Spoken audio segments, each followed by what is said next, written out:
Hello everyone. तो guys newspaper parsing है। देखिए वैसे तो बहुत बड़ा है, इतना बड़ा हम करेंगे नहीं, हम बस यहाँ तक आकर देखते हैं। पार्सिंग है ये। पार्सिंग में बस तरीका बताया जाता है कि सेंटेंस कैसे ब्रेक करें। न्यूज़पेपर फुल रीडिंग वो वाला न्यूज़ समझाने वाला नहीं है। चलिए पार्सिंग करके देखते हैं। यहाँ लिखा हुआ है कि इंडिया, यहाँ चाइना और यहाँ टाइज लिखा हुआ है और यहाँ सेट लिखा हुआ है ऑन राइट ट्रैक। कन्फ्यूजन है कि हम क्या समझे, क्या इसको वर्ब माने या इसको नाउन माने कि इसको वर्ब माने, क्या माने। तो India comma China ties set. तो हम फिर ऐसा करते हैं, सेट ऑन राइट ट्रैक। देखिए जो हेडलाइंस होते हैं ना उसमें इज आर एम ए एन द कुछ लगाते ही नहीं है। तो हम ऐसे मानते हैं कि इंडिया चाइना का जो टाइज है, टाइज का मतलब कि इनका जो मिलन है, इनकी जो दोस्ती, मतलब दोस्ती भी नहीं कह सकते। होता है कि टाइज का मतलब दोनों मिलकर कुछ काम कर रहे होंगे, एक दूसरे के साथ हो गए होंगे, एक रिलेशन स्टैब्लिश कर लिया होगा, इसको टाइज कहा जा रहा है। तो इंडिया चाइना का जो टाइज है, यहाँ लिखा है सेट, तो सेट का मतलब है कि रेडी है, तो यहाँ आर होना चाहिए, तो वो सब गायब रहता है। तो सेट, तो इनका इनका जो टाइज है वो सेट है ऑन राइट ट्रैक, सही ट्रैक पर सेट। ऐसा जब भी ऐसे ये जो आपको दिखाई दे रहा है ना, ये इसके बाद यहाँ जो नाम लिखा रहता है, मतलब ये जो स्टेटमेंट है इस व्यक्ति ने कही है, तो जयशंकर ने स्टेटमेंट कही। यहाँ तक तो एकदम क्लियर। अब आगे देखिए, यहाँ लिखा है कि external affairs minister in parliament sites. देखो अब यहाँ साइट्स है, ये हमारा वर्ब है, प्रेजेंट इंडेफिनिट है। हम समझेंगे कि उसने ऐसा किया, लिखा हुआ है प्रेजेंट इंडेफिनिट में, तो साइट वर्ब है, यानी कि हमारा सब्जेक्ट है। यानी कि एक्सटर्नल अफेयर्स मिनिस्टर ने पार्लियामेंट में, ये लोकेशन भी बता दिया, पार्लियामेंट में ये हवाला दिया। साइट मतलब बात कही, हवाला दिया। किस चीज़ का हवाला दिया? Continuous diplomatic engagement. देखो इसको यहाँ एक कॉमा में इसको रखा गया है, यहाँ एक कॉमा में, तो इन्वर्टेड कॉमा में रखा गया, मतलब कि इस बात पर जोर दिया उन्होंने, इसका हवाला दिया कि कंटिन्यूअस लगातार डिप्लोमेटिक एंगेजमेंट, यानी कि दोनों जो देश है उनमें डिप्लोमेटिक बातचीत, कि ऐसा करना चाहिए वैसा नहीं करना चाहिए, जो प्रॉब्लम्स को दूर करने के लिए जो वार्तालाप होती है, जो टॉक्स होते हैं, उसके बारे में बात हुई। ये इस वजह से कुछ हुआ है, तो इसका हवाला दिया। किसके साथ वो डिप्लोमेटिक एंगेजमेंट था? विद बीजिंग, यानी कि चाइना के साथ। क्यों था भाई, क्यों कर रहे थे ये लोग? तो यहाँ पर कारण को इन्होंने फॉर से दिखाया कि for disengagement. Disengagement का मतलब होता है कि आप अगर कहीं पर कोई चीज़ है उसको विड्रॉ कर लो, वहां से हटा लो। तो कहाँ से हटाना था? डिस एंगेजमेंट कहाँ से करना था? Along the line of actual control. जो लाइन ऑफ एक्चुअल कंट्रोल है, जो लाइन ऑफ कंट्रोल है, वहाँ जो उनके सैनिक होंगे, कुछ ऐसा होगा, उसको विड्रॉ करने के लिए, वहाँ से डिसएंगेज करने के लिए इनमें बातचीत चलती थी। अब यहाँ पर है लोकसभा स्पीकर डिसअलाउ। आगे लिखा है कि जो लोकसभा के स्पीकर है वो डिसअलाउ करते, मतलब अलाउ नहीं करते। क्या डिसअलाउ करते? क्वेश्चंस, यानी क्वेश्चंस को पूछने नहीं देंगे। किसके द्वारा? By opposition. किस मुद्दे पर? ऑन द मैटर, इसी मुद्दे पर। मिनिस्टर सेज, अब यहाँ सेज लिखा है तो हम इसको सेड समझेंगे, मिनिस्टर ने कहा। मिनिस्टर सेज गवर्नमेंट टुक फॉर्म, मिनिस्टर ने कहा कि गवर्नमेंट टुक, अब यहाँ पर टुक है कि गवर्नमेंट ने लिया, फॉर्म एंड प्रिंसिपल्ड स्टैंड, बहुत ही मजबूत और एक जो सिद्धांतवादी जो रवैया होता है वो उठाया है, लिया है, ड्यूरिंग द टॉक्स, बातचीत के दौरान। एंड हैड इंश्योर्ड, और ये इंश्योर किया है, सुनिश्चित कर दिया था, यहाँ पर पूरा टेंस लिखा है, एंड हैड इंश्योर्ड, पहले ही सुनिश्चित कर दिया था, that India's national security was upheld, कि इंडिया का जो नेशनल सिक्योरिटी है उसको अपहेल्ड, मतलब कि सिक्योरिटी पे कोई आँच ना है। अपहेल्ड का मतलब होता है अपहोल्ड से अपहेल्ड बना है, इसको वैसा का वैसा रखा जाए। Ensure that India's national security was uphold, उसे अपहोल्ड किया गया। अब आगे देखते हैं। देखिए यहाँ लिखा है कि India and China have set ties. अब यहाँ पर ये हमारा सब्जेक्ट हो गया, पार्सिंग कर रहे हैं, तोड़ना जरूरी, ये सब्जेक्ट हो गया, ये हैव हमारा हेल्पिंग वर्ब हो गया, और ये सेट जो है, सेट का थर्ड फॉर्म भी सेट होता है, ये हमारा मेन वर्ब है। तो प्रेजेंट परफेक्ट टेंस है। तो इंडिया और चाइना ने टाइज, यानी कि वो जो रिलेशन है उसको सेट कर लिया, स्टैब्लिश कर लिया है। इन द डायरेक्शन ऑफ, ये जो हम लगाते हैं ना, इन द डायरेक्शन ऑफ, किसी खास दिशा की तरफ इन्होंने अपना एक टाइज को स्टैब्लिश किया है।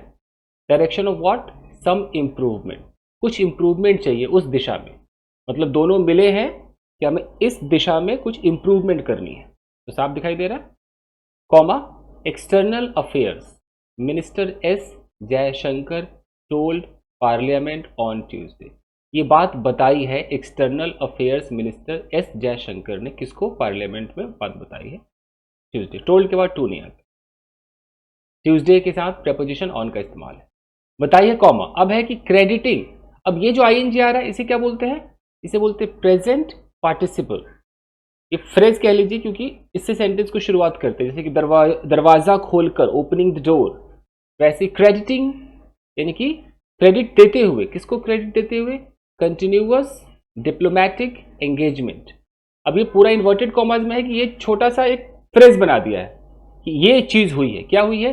कंटिन्यूअस, लगातार, डिप्लोमैटिक एंगेजमेंट यानी कि लगातार दोनों तरफ से बातें हुई हैं, इसको क्रेडिट देते हुए। And step by step approach, छोटे छोटे एकदम लगातार छोटे छोटे जो अप्रोच का मतलब होता है कि भाई बातचीत करना। अप्रोच के तो कई मतलब है। अगर मैं आपकी तरफ आ रहा हूं तो अप्रोच कर रहा हूं, मैं आपसे कुछ राय लेने आ रहा हूं तो अप्रोच कर रहा हूं, आपसे बात कर रहा हूं तो अप्रोच कर रहा हूं। तो स्टेप बाय स्टेप अप्रोच, इसके साथ विद बीजिंग, बीजिंग के साथ उन्होंने स्टेप बाय स्टेप अप्रोच भी किया है, धीरे धीरे धीरे धीरे बातचीत की। क्यों किए? क्या मैटर था, किस चीज में? तो इन लगा है, प्रेपोजिशन इन। और प्रेपोजिशन के बाद जब भी कोई एक्शन दिखाना होता है तो वो वर्ब में आईएनजी के साथ आता है, जिसे हम जेरेंड कहते हैं। तो इन अचीविंग डिस एंगेजमेंट, यानी कि ये जो स्टेप बाय स्टेप अप्रोच था या कंटिन्यूअस डिप्लोमैटिक एंगेजमेंट था, ये क्यों था? अचीव करने के लिए था। इन अचीविंग, क्या अचीव करना था? Disengagement. कहां पे डिस एंगेजमेंट को अचीव करना था? इन बॉर्डर एरियाज। बॉर्डर पे जो एंगेजमेंट होगी, सैनिक होंगे, हो सकता है वहां से विड्रॉ करना हो, हटाना उन्हें। अब है वेयर, जहां। अब ये जो वेयर है ना, ये एक कंजंक्शन है और ये आपका एक क्लॉज बनाएगा।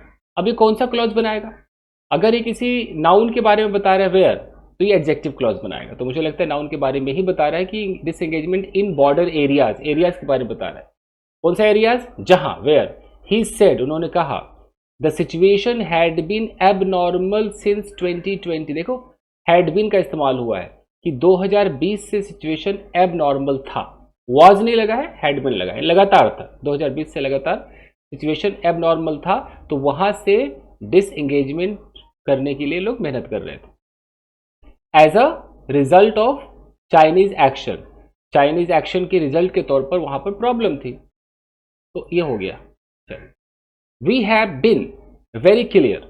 अब यहां देखो, हैव बिन वेरी क्लियर है, मतलब कि ये नहीं कि we are very clear. Have been क्यों लिखा है? यानी कि हम काफी दिनों से, लंबे समय से हम बिल्कुल क्लियर है। क्या क्लियर है? That the restoration of peace and tranquillity. Restoration का मतलब है कि फिर से, पुनः बहाल, फिर से वैसा हो जाना, रीस्टोर हो जाना। तो फिर से क्या चालू हो जाएगा? फिर से वहां पर शांति होगी। ये पीस एंड ट्रैंक्विलिटी का मतलब ही होता है शांति। तो पीस एंड ट्रैंक्विलिटी होगी। तो अब क्या कहा जा रहा है कि हम बहुत क्लियर है that the restoration of peace and tranquillity would be the basis. तो ये जो शांति की जो बहाली है वही बेसिस होगा, वही आधार होगा for the rest of the relationship. आगे का जो रिलेशनशिप हमारा होगा वो, उसका आधार क्या होगा कि भैया शांति फिर से बहाल हो जाए, फिर से वहां सब कुछ अच्छा हो जाए। टू मूव फॉरवर्ड, आगे बढ़ने के लिए। ये टू मूव हमारा इन्फिनिटिव है, ऐसा मिस्टर जयशंकर ने कहा। ठीक है, अब देखिए, इन a 20 minute suo motu statement. Suo motu का मतलब होता है खुद, अगर कोई बंदा स्टेटमेंट अपना खुद कोई चीज करने लगता है वो सुओमोटो होता है। अगर अदालत ने खुद अपने मर्जी से कोई कुछ फैसला दे दिया, सुओमोटो। तो in a 20 minute suo motu statement to the Lok Sabha. अच्छा, यहाँ टू द लोकसभा है, इन द लोकसभा नहीं। तो टू द लोकसभा का मतलब है कि जितने लोग वहां बैठे तो उनकी तरफ ये स्टेटमेंट गया होगा, इसलिए टू लगा रहा है। तो लोकसभा में सबके सामने जो उन्होंने 20 मिनट सुओमोटो स्टेटमेंट दिया, ही रिकाउंटेड स्टेप्स। देखो, रिकाउंटेड स्टेप्स का मतलब होता है कि उन्होंने वो सारी चीजों को फिर से सुनाया, कहानी सुना एक तरीके से। रिकाउंटेड स्टेप्स, उन सारी बातों को उन्होंने बताया, 20 मिनट तक बताया। तो 20 मिनट में क्या बताया? स्टेप्स। कौन से steps? Leading to the agreement. अब स्टेप्स के बाद यहां वर्ब में आईएनजी क्या कर रहा है भाई? लीडिंग। ये हमारे स्टेप्स नाउन है, तो नाउन के बगल में अचानक अगर वर्ब में आईएनजी आ रहा है, मतलब वो प्रेजेंट पार्टिसिपल फ्रेज है, वो एडजेक्टिव का काम कर रहा है, ख्याल रखें। तो वो ही recounted steps leading to the agreement, कि वो स्टेप्स जो अग्रीमेंट की तरफ जा रहे हैं। फिर यहाँ अग्रीमेंट के बाद अनाउंस्ड लिखा हुआ है, तो ये देखो यहाँ V3 है, तो ये भी पास्ट पार्टिसिपल फ्रेज बना रहा है, ये भी एडजेक्टिव है और अग्रीमेंट के बारे में बता रहा है। कौन सा अग्रीमेंट? वही इसको अनाउंस किया गया अक्टूबर 21 को, ठीक है। इन विच, जिसमें, इन विच, अब ये भी क्लॉज बनाता है, in which the Indian Army, जिसमें इंडियन आर्मी जो है, देखिए आगे, and People's Liberation Army PLA forces agreed to disengage troops, जिसमें इंडियन आर्मी और जो PLA फोर्सेस है ये अग्री हो गए, सहमत हो गए टू डिसएंगेज ट्रूप्स, वो ट्रूप्स को हटा लेंगे, सैनिकों को हटा लेंगे। कहां से? At Demchok and Depsang, and work together, sorry work towards. अब यहां पर वर्क लिखा है, तो टू क्यों नहीं लिखा है? क्योंकि एंड लगा है तो दोबारा इन्फ्लेटिव की जरूरत नहीं। जैसे टू अग्री टू डिसएंगेज, देखो यहाँ टू डिसएंगेज है, टू डिसएंगेज हमारा इन्फिनिटिव है, लेकिन जब एंड लग गया तो दोबारा टू नहीं लगा, सीधा लगा वर्क टुवर्ड्स। तो काम करेंगे towards D escalating tension, tension को खत्म करना। डी एस्केलेट का मतलब है कि कम करने की तरफ भी काम करेंगे along the line of actual control, जो LAC है वहां पर। लोकसभा स्पीकर ओम बिरला, ये हमारा सब्जेक्ट है, रिफ्यूज्ड रिक्वेस्ट्स। तो रिक्वेस्ट हमारा वर्ब भी होता है, रिक्वेस्ट नाउन भी होता है। तो रिफ्यूज्ड, मना कर दिया रिक्वेस्ट्स, उन सारे रिक्वेस्ट को मना कर दिया फ्रॉम द अपोजिशन। या फ्रॉम का मतलब होता है जहां से रिक्वेस्ट आ रही है, तो प्रेपोजिशन फ्रॉम लगाते हैं। फ्रॉम का मतलब सोर्स को दिखाता है जहां से कोई चीज आ रही है। तो from the opposition for any questions और क्लैरिफिकेशंस टू द स्टेटमेंट। अब स्टेटमेंट जो उन्होंने दिया है उस पर क्लैरिफिकेशन के लिए जो सवाल आते हैं सारे सवाल को मना कर दिया, कोई सवाल नहीं रहे। तो क्लैरिफिकेशंस के साथ देखो टू द स्टेटमेंट, प्रेपोजिशन पे भी ध्यान देना है, टू का इस्तेमाल करते हैं, ऐसे रटना पड़ता है, fixed preposition. As a result of this recent understanding, अभी जो हाल फिलहाल में जो अंडरस्टैंडिंग है उसके रिजल्ट के तौर पे, फिर कॉमा करके लिखा है अराइव्ड एट, जो पहुंचा है, जो अंडरस्टैंडिंग आई है आफ्टर इंटेंसिव नेगोशिएशन। इतना सारा नेगोशिएशन हुआ होगा, यू नो, इंटेंसिव, बड़े लेवल का नेगोशिएशन हुआ होगा। तो उसके रिजल्ट के तौर पर क्या हुआ? Resumption of patrolling to the traditional areas is under way. Resumption हमारा नाउन है, तो रिजम्पशन मतलब दोबारा से शुरू करना, रिज्यूम करना। क्या रिज्यूम करना? ऑफ पेट्रोलिंग, जो पेट्रोलिंग जो घूमते हैं सैनिक, वो पेट्रोलिंग का जो को रिज्यूम करना। कहां पे पेट्रोलिंग होती थी? To the traditional areas is under way, वो भी अब अंडर वे है, मतलब वो भी चालू हो जाएगा। मिस्टर जयशंकर सेड, ऐसा मिस्टर जयशंकर ने कहा। एडिंग दैट, अभी देखो एडिंग आ जाए तो ये भी प्रेजेंट पार्टिसिपल है, ये एक्स्ट्रा अपने स्टेटमेंट में बात कहते हुए, एडिंग ये जोड़ते हुए, that patrols had conducted the verification of disengagement on the ground as well, कि जो पेट्रोलिंग होती थी, तो लिखा है कि पेट्रोल्स हैड कंडक्टेड, उन्होंने ये कंडक्ट किया था क्या? Verification of disengagement on ground.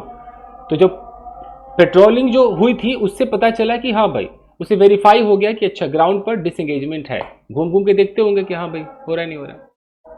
He said, उन्होंने कहा, that disengagement from all friction points. Friction point का मतलब है जहां पर टेंशन ज्यादा है, तो जितने फ्रिक्शन पॉइंट्स है एट द LAC, तो वहां से जो डिसएंगेजमेंट है has now been fully achieved, वहां से अचीव कर लिया गया है।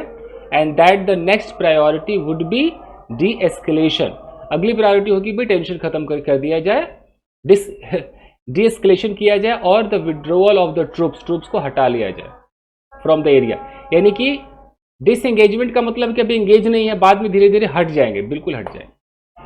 खैर इस तरह के जो न्यूज़ होते हैं, बहुत सारे बच्चे बोर होते होंगे, तो उनके लिए मैं ना सिटी न्यूज़ लाया करूंगा। अब अगर मैं पूरा भी पढ़ाता तो बहुत सारे बच्चे बोर होके चले जाते, तो कुछ ज़्यादा जब इस तरह की बातें होती है तो बच्चों को अच्छा नहीं लगता है, इसीलिए एडिटोरियल बहुत लोग नहीं सीखना चाहते हैं। तो मैं कोशिश करूंगा कि कुछ इंटरेस्टिंग न्यूज़ भी आपको के लिए लाऊं। देखिए जब मैं कोई सिटी न्यूज़ लाता हूं तो बच्चों ने इतना देखा है कि उनके सब समझ में आ रहा होता है, वो कहते थोड़ा मुश्किल लाओ। अब बहुत मुश्किल लाता हूँ तो उनको लगता है यार ये तो बोरिंग है, तो देखता हूँ मैं ढूंढ कर लाऊंगा कुछ। चलिए guys, thank you very much, खुद ही कर लीजिए सर, थैंक यू गाइस।